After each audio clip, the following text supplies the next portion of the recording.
Hace 8 días el pastor nos estuvo llevando a través de un salmo y hoy estaremos en otro salmo, estaremos en el Salmo 16.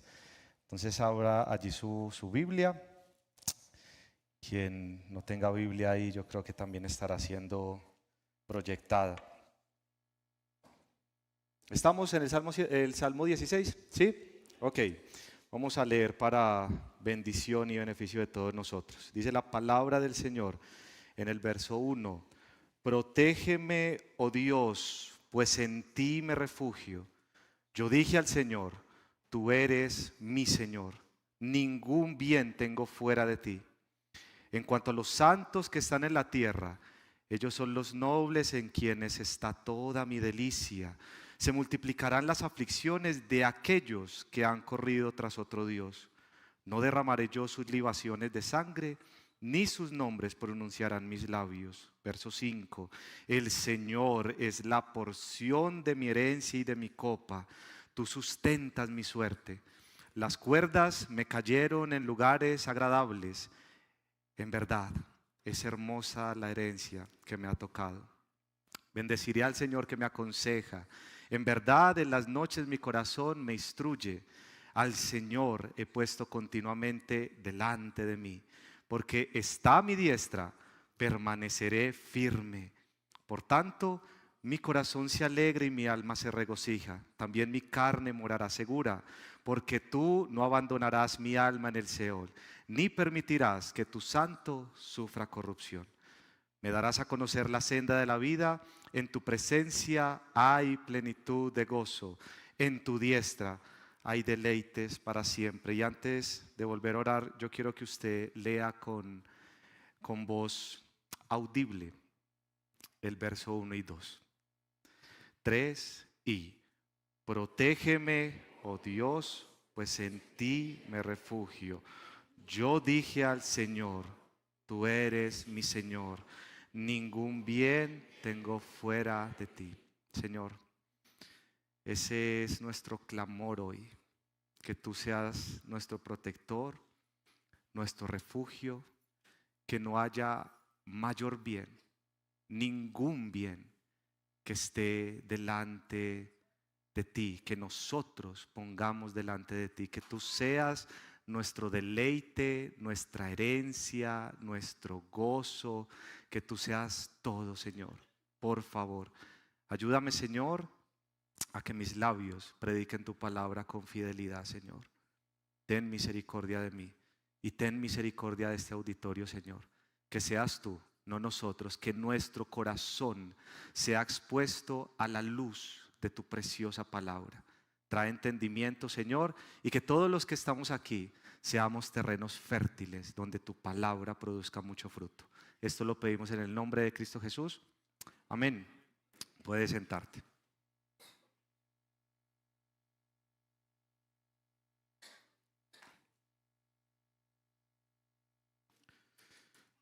Yo creo que muchos saben que ayer estuvimos en Renueva tu Mente. Estuvimos viernes y sábado con los jóvenes de la iglesia.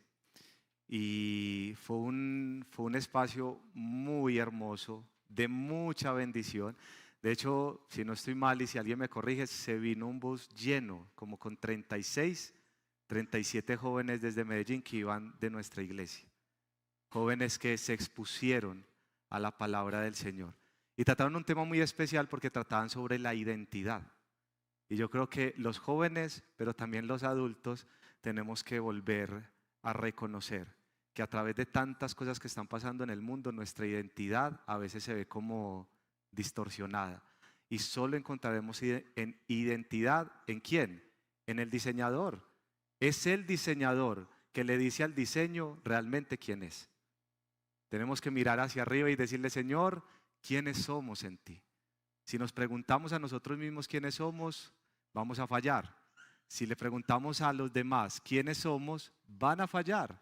Pero si le preguntamos al diseñador quiénes somos, Él nos va a decir claramente quién eres tú y quién soy yo. Entonces tuvimos un tiempo precioso. Gracias a todos los papás que nos confiaron a sus hijos, sobre todo los menores de edad. Ya orábamos para que todo saliera bien, pero todo salió muy bien por la misericordia y gracia del Señor. Ahora sí vamos a entrar a nuestro texto. Y yo realmente no, hay una cosa que admiro de algunas personas, entre ellas el pastor Diego, que son súper tesos para hacer ilustraciones. Entonces a mí no se me vienen ilustraciones tan rápido, entonces busqué una ilustración como para que nos introdujera en el principio del texto. Entonces escucha esta historia. En Londres, durante la Segunda Guerra Mundial, cuando sonaban las sirenas, imagínense esa escena, la Segunda Guerra Mundial, y de un momento a otro sonaban las sirenas, sonaban las alarmas, que anunciaban un bombardeo. Pero ocurría algo. Si estaban en un cafecito, si estaban en una casa, nadie se quedaba pensando cuál refugio era más bonito. Nadie decía, voy a terminar el café y luego miro qué hago.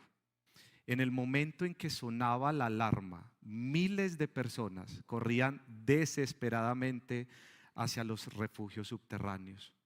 ¿Por qué? ¿Creen que alguien en ese momento estaba interesado en un lugar cómodo o en acabarse su cafecito o en terminar la charla? Ellos necesitaban un lugar seguro. La diferencia entre un refugio verdadero y uno falso podía significar la vida o la muerte. Todos nosotros, mis hermanos, vivimos bajo una amenaza mucho mayor que una bomba. Vivimos en un mundo marcado por el pecado, el sufrimiento y finalmente la muerte. La pregunta del Salmo 16 no es si necesitas un refugio. La pregunta del Salmo 16 no es si necesitas un refugio. La pregunta es si el refugio donde has puesto tu confianza realmente puede salvarte. Esa es la pregunta. Si el refugio donde tú has puesto tu confianza realmente puede salvarte. Y empieza el salmista diciendo, protégeme, oh Dios, pues en ti me refugio. Yo dije al Señor, tú eres mi Señor, ningún bien tengo fuera de ti. Realmente el Salmo no dice en qué etapa de la vida está David, pero los historiadores y los estudiosos creen que él ya era rey. Entonces imagínese usted al rey de Israel entendiendo que su protección y su refugio está en el Señor, porque está en la declaración siguiente, yo dije al Señor, tú eres mi Señor. El refugio comienza con una convicción, y si usted está tomando apuntes, yo creo que eso es una muy buena tradición que hemos venido perdiendo, el tomar nota. El refugio comienza con una convicción, tú eres mi Señor. Es esa convicción, tú eres mi Señor. Ningún bien tengo fuera de ti. Dios no es un complemento, Dios es el bien supremo. Él está convencido, el salmista David está convencido que ningún bien tengo fuera de, o él no tenía ningún bien que estuviera por encima del Señor. Imagínense si él es el rey, cuántas facilidades o cuántas bendiciones podía tener un rey. Imagínense. Nosotros no tenemos, pues como no estamos en esa época de reyes y reinas, pero sí podemos ver palacios, podemos ver la historia o los presidentes, todas las facilidades que tienen.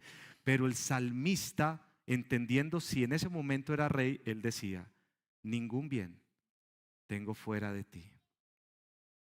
Él lo tenía súper claro. Por eso el refugio del salmista era el Señor, porque no había otro bien en el que él pudiera refugiarse. Era el Señor su mayor bien, entonces él se refugiaba en lo que él más amaba. Dice el verso 3, en cuanto a los santos que están en la tierra, ellos son los nobles en quienes está toda mi delicia. Yo hoy llegué a la iglesia y entendía mejor este verso. Yo no sé si usted cuando llega a la iglesia, usted siente la delicia que sentía el salmista. Pero hablaba con unos hermanos, de hecho unos hermanos oraron por mí y yo me sentía tan amado.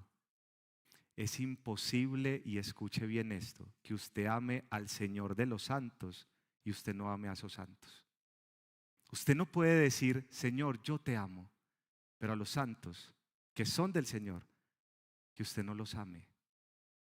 El salmista nos recuerda, ellos son los nobles en quienes está ¿qué? Toda mi delicia.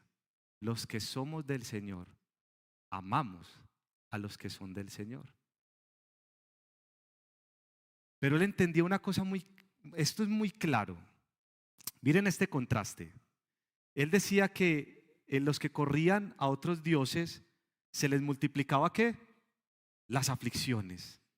Entonces acá había un contraste. La delicia de él estaba en los santos, pero él entendía que no podía correr frente a otro grupo de personas, que son los que han corrido tras ¿qué? Tras otro Dios. Y eso es fundamental, porque él dice, no derramaré yo sus libaciones. Eso quiere decir, no daré adoración a ellos. En ese momento histórico habían libaciones. ¿Saben qué son libaciones?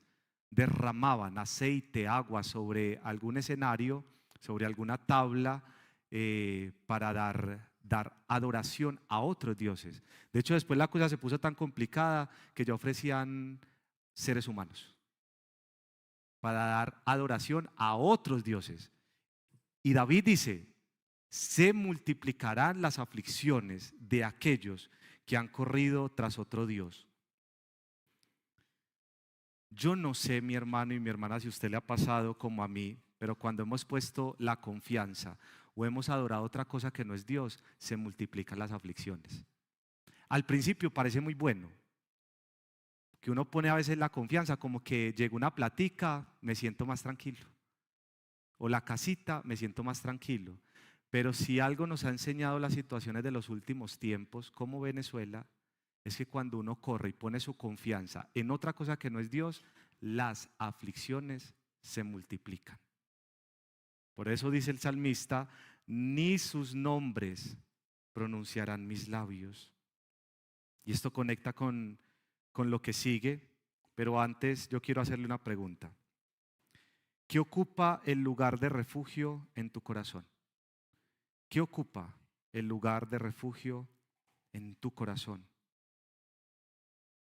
Porque si el salmista entendía algo, es que el Señor era la porción de su herencia. Decía Calvino, mientras los hombres buscan seguridad en todas partes, mientras los hombres, y eso nos pasa tanto, buscamos seguridad en todas partes, David descansa únicamente en Dios, porque sabe que fuera de Él no existe ningún bien verdadero. Mi único bien eres tú, Señor. Y eso lo entendía David. Él decía, el Señor es la porción de mi herencia y de mi copa. Tú sustentas mi suerte.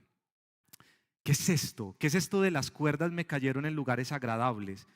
En verdad es hermosa la herencia que me ha tocado. ¿Qué entendía David por herencia? ¿Cómo así que las cuerdas? ¿Cómo así que la suerte? Esto hace referencia a una práctica muy conocida en Israel.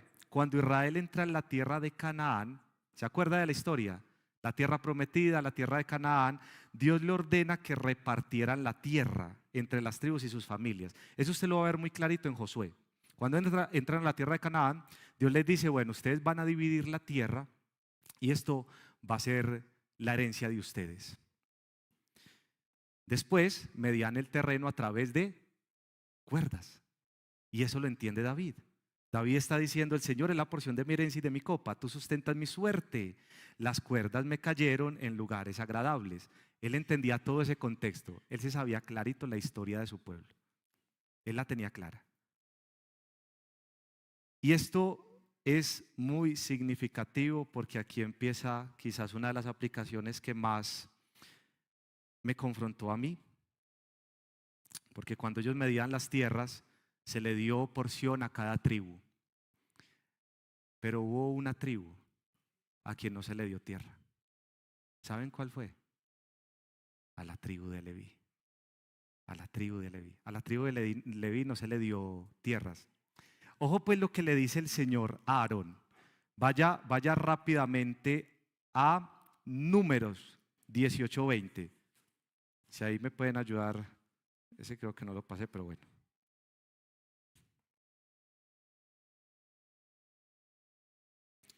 Números 18, 20. Entonces el Señor dijo a Aarón: no tendrás heredad en su tierra, ni tendrás posesión entre ellos. Hasta ahí eso suena una mala noticia. ¿Cómo así? Le va a dar tierras a todos y a nosotros nos va a dejar viendo un chispero. ¿Cómo así? Hasta ahí suena muy mala noticia. De hecho, los que se matan la vida buscando herencia o dejando herencia para los otros, hasta aquí sería una muy mala noticia. Pero lo que sigue en la parte B dice: yo soy tu porción y tu herencia entre los israelitas. Dios mismo era la herencia de los sacerdotes. Por eso dice David: el Señor es la porción de mi herencia. Y una de las cosas que más he pensado cuando estudiaba este salmo, mis hermanos, nosotros nos matamos por enseñarle a nuestros hijos, y aquí quizás hablo un poco a los papás, que lo más importante en la vida es que tengan estudio, carro, casa, beca y finca. Las que vivimos por acá, finca. Y a veces decimos cosas como: es que usted tiene que ser alguien en la vida. Usted debe tener alguito. Y ojo, esto no es una apologética a la pobreza o a que usted no trabaje, hay que trabajar. Pero nos gastamos la vida intentando conseguir un terrenito para dejárselo a sus hijos. Y la mayoría de historias de familias donde los papás se murieron y dejaron herencia, la mayoría, eso termina en unas peleas. Yo he escuchado a tantos hermanos y hermanas que me han contado cómo se han peleado con hermanos y ni siquiera se hablan por un pedazo de tierra. Se matan por un pedazo de tierra. Yo no sé si usted ha dicho como yo, de pronto sí, de pronto no. Si usted no lo ha dicho, no lo vaya a decir nunca. Pero este tema del dinero y este tema de la herencia es tan complicado para nosotros, que nosotros a veces tenemos expresiones, y yo la he escuchado mucho ahí en el mundo, que dice: es que no es lo mismo llorar en un Ferrari. No es lo mismo llorar no es lo mismo llorar en una finca en Llano Grande. Pero cuando usted empieza a leer la palabra del Señor, uno encuentra cosas mucho más valiosas. Bienaventurados los que lloran, porque yo les daré consuelo. Yo no he visto el primer rico que pueda enterrar su Ferrari y su finca y se lo pueda llevar. No existe. Puede haber que haya algún excéntrico. De hecho, en algunas culturas asiáticas, de hecho, se enterraban con todo el ejército. Y hay cosas y hay historias por ahí en Nat Geo, y todos estos programas muestran cómo se momificaban y se iban con todo el ejército, que para seguir peleando allá en el otro mundo. Y ahí encuentran todo pudriéndose, todo oxidándose. ¿Cuál es tu herencia? ¿Cuál es tu herencia? Esto lo entendía tan claro David. Por eso él entendía que su refugio era el Señor. Esa es la mayor herencia del salmista. En la declaración: yo dije al Señor. ¿Qué le dijo el salmista al Señor? Tú eres mi Señor. Esa es su herencia. Porque si algo el salmista, usted recuerde que David decían que tenía el corazón conforme al corazón de Dios. Él entendía al principio: tú eres mi Señor. Él sabía que si partía del mundo, él no se iba a llevar ese reinado, no se iba a llevar sus posesiones, pero él sí sabía una cosa: tú eres mi Señor. Hermanos y hermanas, dejen de decirle a sus hijos que lo más importante va a ser esa casita o ese carrito que van a dejar, porque hubo varios exilios para los israelitas. Sobre todo hay dos más conocidos, uno del sur, otro del norte. Usted se acuerda, por ejemplo, del exilio de Daniel, es muy a Babilonia, es como muy recordable. Piensen en esto: Se les dividieron las tierras, echó suerte, algunos quedaron con un poquito más, un poquito menos. Adivine qué perdieron los israelitas cuando fueron exiliados. Las tierras. A ellos se les dejó tierras, se les dejó una herencia en tierras. Cuando fueron exiliados, ¿qué fue lo primero que perdieron? Las tierras. Y cuando estaban exiliados, ¿qué era lo que más recordaban en el exilio? Sobre todo, que el Señor era su herencia. Lo que más anhelaban era que el Señor estuviera con ellos. Y ellos miraban y Daniel decía que se acercaba a la ventana y veía a lo lejos allí su templo, el templo de Israel, lo imaginaba y decía: yo quiero volver allá.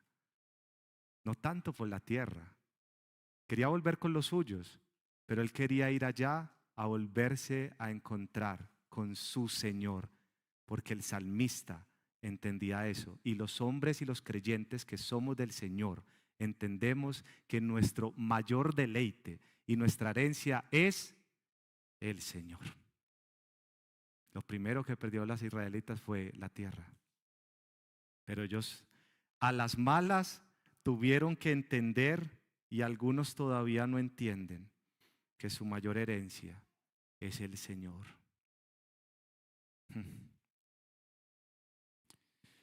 Derek Kidner, un muy famoso erudito, sobre todo del Antiguo Testamento, decía: la porción de David no es algo que Dios da. La porción de David no es algo que Dios da, es Dios mismo. La porción de David no es algo que Dios da, es Dios mismo. Wow. Por eso el salmista sigue diciendo, y esto es muy recurrente en el salmista. Usted recuerde que el salmista en muchos salmos dice: bendice alma mía al Señor y no olvides ninguno de sus beneficios. Y acá también hace algo así. Él dice en el versículo 7: bendeciré al Señor que me aconseja. En verdad, en las noches mi corazón me instruye. Y esto es muy poderoso, porque si Dios aconseja al creyente, como Dios aconsejaba al salmista, un corazón saturado del consejo del Señor, de la palabra del Señor, sigue siendo instruido todo el tiempo. Mire lo que dice el salmista: bendeciré al Señor que me aconseja. En verdad, ¿en qué? En las noches, aún en las noches, mi corazón me instruye, porque es un corazón tan saturado por el Señor. Es un corazón que se ha refugiado en el Señor. Es un corazón que ha estado tan expuesto al Señor, que el primero dice: bendeciré al Señor que me aconseja. Y es porque Él me aconseja que yo entiendo que mi corazón me instruye, porque está lleno de la palabra del Señor. Entonces, aplícalo, satúrate de la palabra del Señor, para que asimismo tu corazón esté tan saturado que lo único que tenga para decirte es: bendice, alma mía, al Señor, y no olvides ninguno de sus beneficios. Un corazón saturado por el Señor vuelve al principio y dice: pues en ti me refugio. Un corazón que dice: tú eres mi Señor, se refugia en el Señor. Es algo quizás intuitivo, de sentido común. Si usted pone su corazón en otra cosa que no es el Señor, muy seguramente usted se refugiará en eso. Si usted se refugia en una cosa que no es el Señor, muy seguramente lo más probable es que usted se va a refugiar en eso.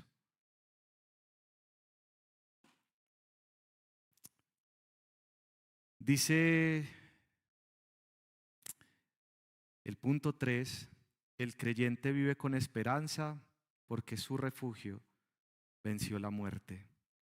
Y aquí es una de las cosas más maravillosas, y una de las cosas que le pido al Señor es que no me quite y que no me ayude a perder, que no me ayude a perder a mí la capacidad de asombro. Cuando uno empieza a leer la palabra del Señor, uno empieza a leerla y uno dice, el Señor he puesto continuamente delante de mí, porque está a mi diestra, permaneceré firme. Y uno dice, amén, amén, amén. Pero vean, ojo, pues lo que sigue diciendo el salmista.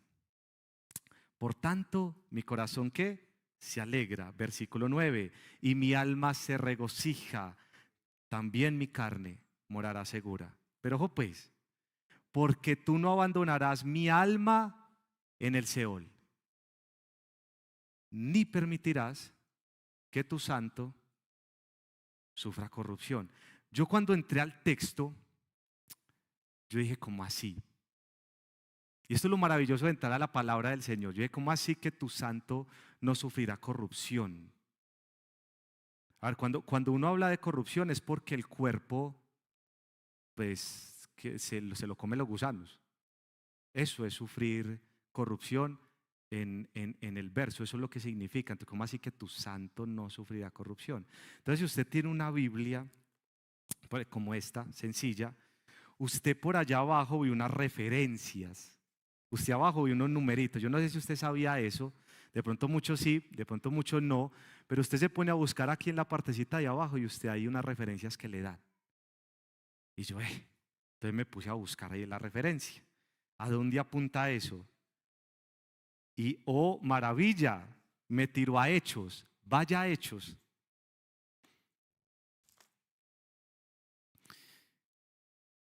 Y aquí ya está hablando Pedro. Estamos en el Nuevo Testamento. Obviamente David no tenía el Nuevo Testamento. Obviamente David estaba en el Antiguo Testamento. Él no sabía, pero cumplió las veces de profeta, porque aquí viene la revelación más importante para nosotros. Hechos 2:31.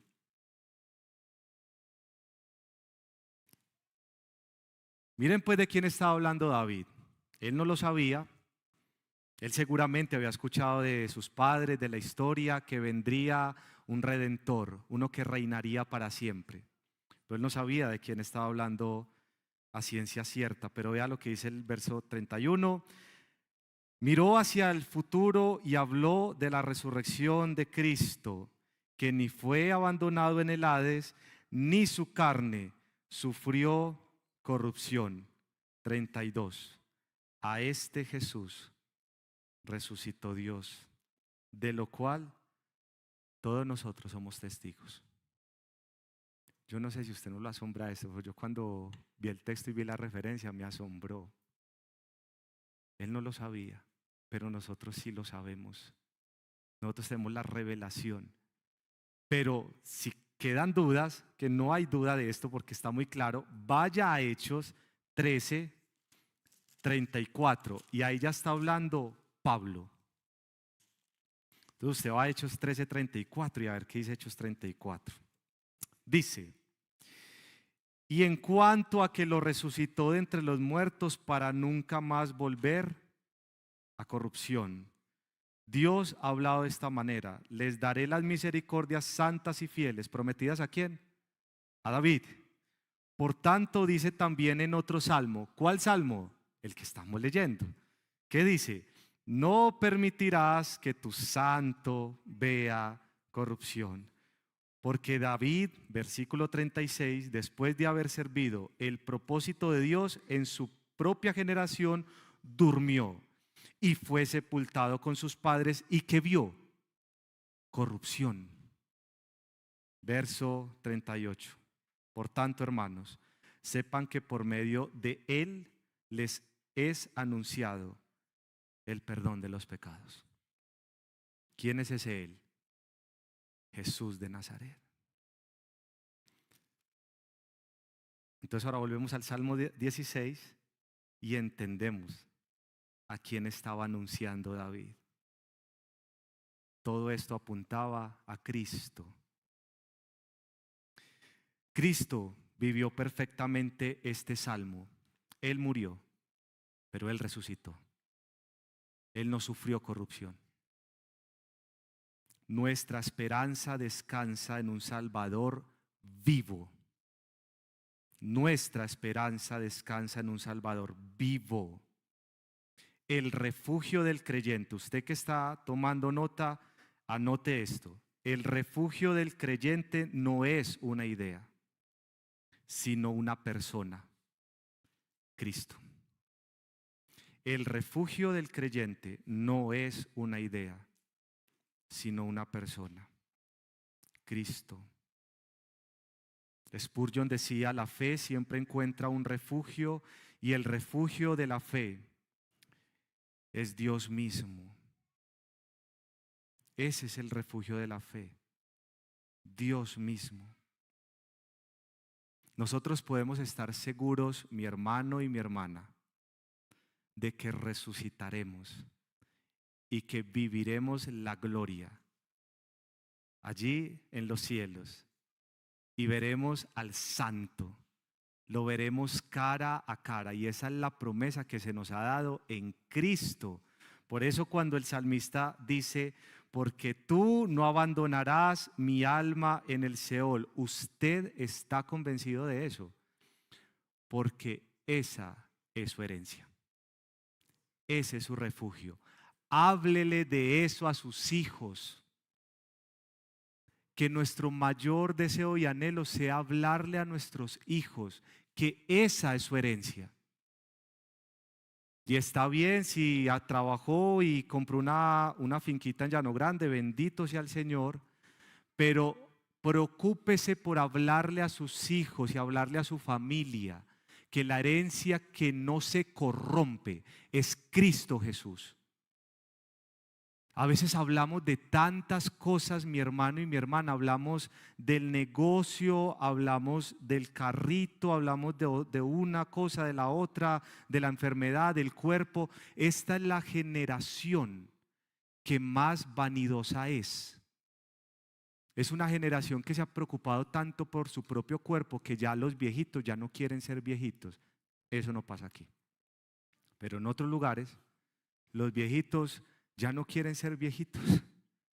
Ya se tapan las canas, las arrugas, ya uno ve las caras que están así como todas tiradas para atrás.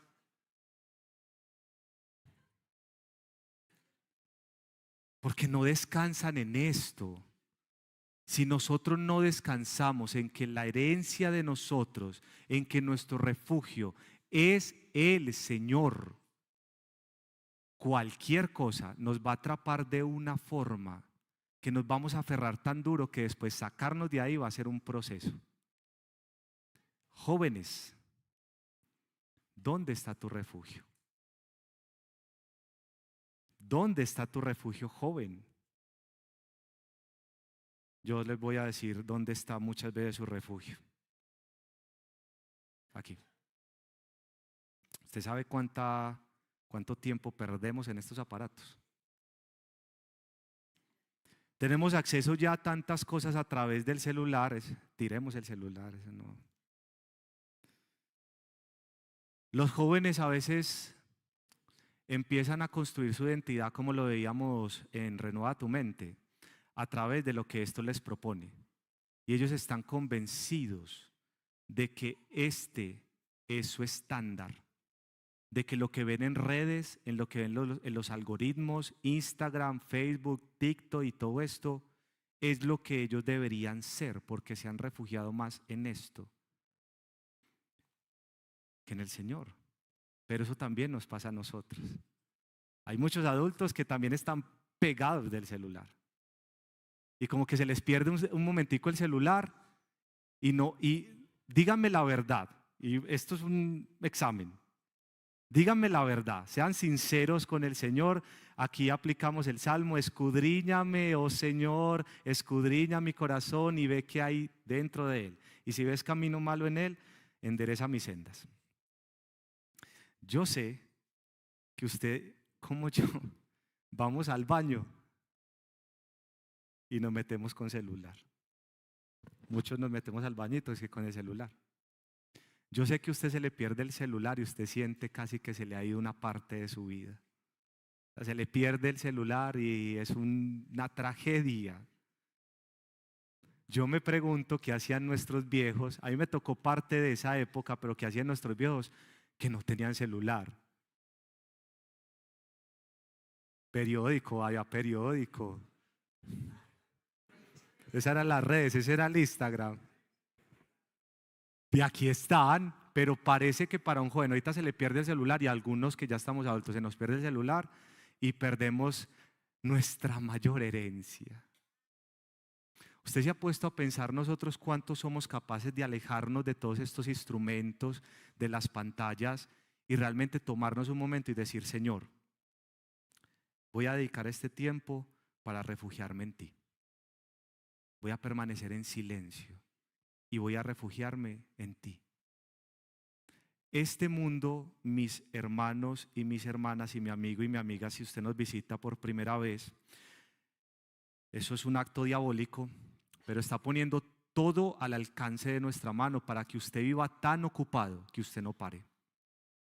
Y ese es un gran problema del mundo actual. Nosotros no paramos.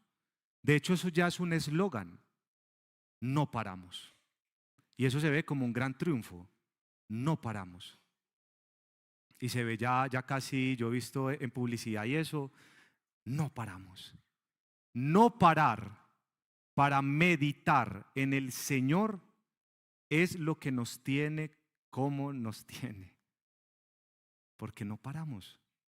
Todo el tiempo estamos pensando en la red y necesitamos estar scrolleando y necesitamos estar viendo una cosa, la otra, las noticias, YouTube, tantas cosas que no paramos. Es más, el examen es claro. Dice el salmista: tú eres mi refugio. Cuando uno entiende la gravedad del asunto, como en la guerra mundial, usted sabe que esto es de vida o muerte, usted corre al refugio. Ahora, yo le pregunto a usted, si usted entiende que esto es de vida o muerte, el examen es: ¿usted cuánto se refugia en su mayor refugio, que decimos que es Dios? ¿Usted cuánto se refugia en su mayor refugio, que usted y yo decimos que es Dios? Nosotros, yo creo que si usted es creyente, usted hace la misma afirmación del salmista. ¿Sí o qué? Yo creo que usted dice: yo dije al Señor, tú eres mi Señor. Aquí cuántos realmente, no levante su mano, pero cuántos realmente son creyentes. ¿Usted cree realmente en Dios, en su Hijo, en Jesucristo nuestro Señor, que vivió entre nosotros, murió por nosotros, asumió nuestra culpa, cargó nuestra iniquidad, pero al tercer día resucitó? Y todos los que estamos en Él, refugiados en Él, sabemos que no moriremos, sino que tendremos vida eterna. ¿Usted cree eso? Entonces usted dice, como dice el salmista: tú eres mi Señor.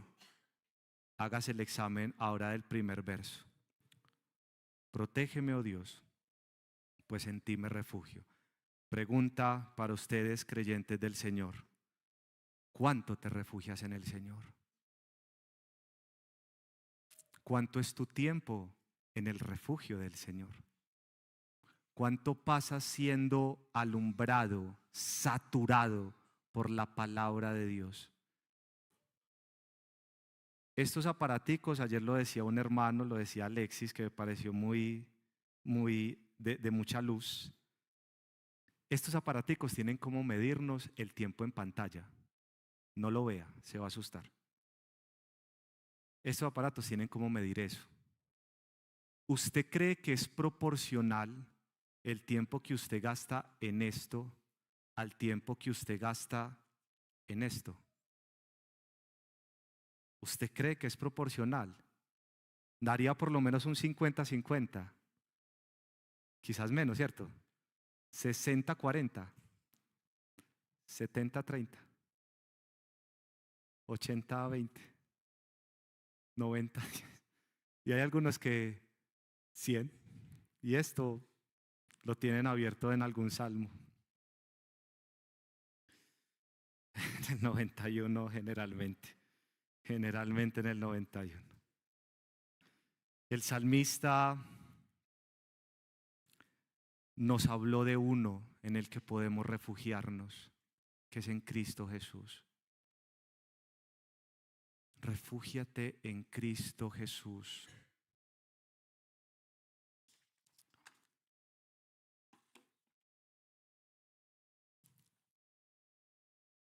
Cuando llega el dolor, corre al refugio. Cuando llega el miedo, corre al refugio. Cuando llega la incertidumbre o la pérdida, corre al refugio. Siempre corremos hacia algo. Siempre corremos hacia algo. Usted ha visto, eso lo entiendo ahora más. Yo tengo un hijo, yo creo que la mayoría lo conocen, pero tengo un hijo de 1 año y 7 meses. Y eso antes no lo entendía tanto y ahora lo veo de manera más práctica. Cuando el niño tiene algún sustico, él sale corriendo y me coge una piernita. Y así yo quiero vivir con el Señor. Salir corriendo y abrazarme al Señor. En el miedo, en la pérdida, en la incertidumbre, yo anhelo correr al Señor. Porque este mundo actual nos ha enseñado a correr a otras cosas. Es más, los que quieren dejarle herencia a sus hijos, muy bien. Esforzados y valientes son. Pero así como los israelitas, un día tu hijo y tu hija puede perder eso. Hay un dicho que dice, tú no sabes para quién trabajas.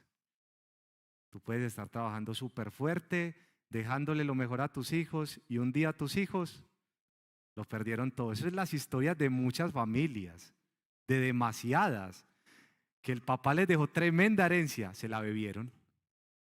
Por eso enséñale a tu hijo y a tu hija que por más que tú le dejes cosas por una u otra razón, eso se puede perder, se puede acabar y se acabará. Cielo y tierra pasarán y todo lo que hay en él. Un día eso se acabará. Enséñales que la mayor herencia es el Señor. Ese es el refugio del creyente. Ese es el refugio del creyente. Cristo Jesús. La pregunta final no es si tendremos problemas. La palabra del Señor dice que en el mundo tendremos aflicciones, pero que confiemos. Él ya venció. Esa es nuestra herencia. En eso te puedes refugiar. Esa no es la pregunta, si tendremos problemas. La pregunta es, ¿dónde corremos cuando llegan los problemas? ¿Dónde nos refugiamos? El lugar donde buscamos refugio revela aquello en lo que realmente confiamos. En otras palabras, creo que está la siguiente diapositiva. Otra diapositiva, eso ahí. Dime en quién te refugias y te diré en quién confías.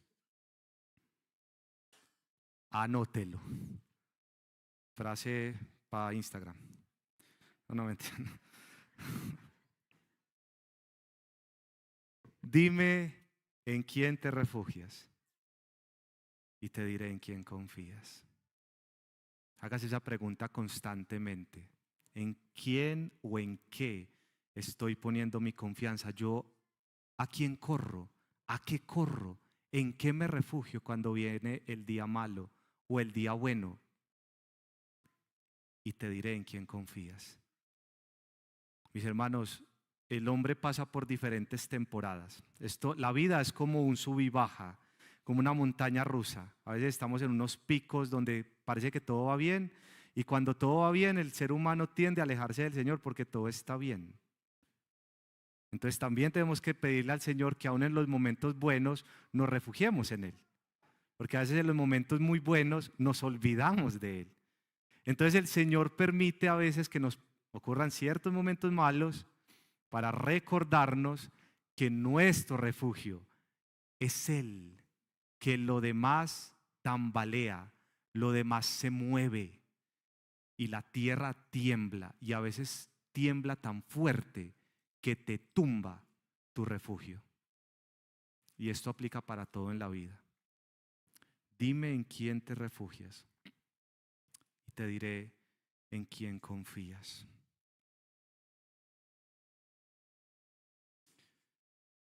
Vuelve a abrir tu Biblia, o si la tienes ahí abierta, Salmo 16.